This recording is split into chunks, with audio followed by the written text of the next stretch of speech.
Guys, we're back. I heard there's an exit this episode. I don't know who it is, but we're probably saying goodbye to someone.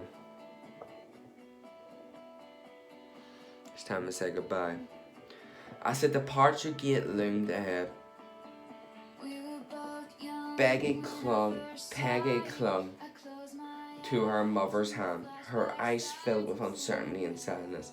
Beside them, her mother's expression was equally somber, her features etched with a mixture of resignation and regret. The PA system crackled to life, announcing the final boarding call for their flight. With a heavy sigh, Peggy's mother bent down to gather their belongings, her movements slow and deliberate. "Peggy, honey," she murmured, her voice tingled with sadness. "It's time to go." Peggy nodded silently, her gaze fixed on the ground. As they made their way toward the gate, the bustling airport terminal seemed to blur around them. As they stepped onto the jet bridge, the roar of the engines droning out the sounds of the bursting crowd. Peggy forced a smile. "It's just the two of us."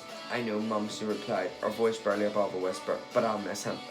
Tears welled up in her mother's eyes as she pulled Peggy into a tight embrace. With one final lingering look out the window, Peggy's mother squeezed her daughter's hand tightly, silently promising to keep her safe no matter what lay ahead. And as the plane taxied down the runway and soared into the sky, Peggy closed her eyes, her heart heavy with the weight of their departure, but deep down she knew no matter where life took them, they would always have each other.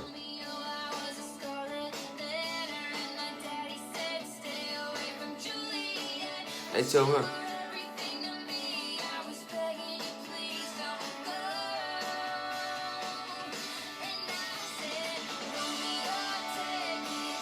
Goodbye.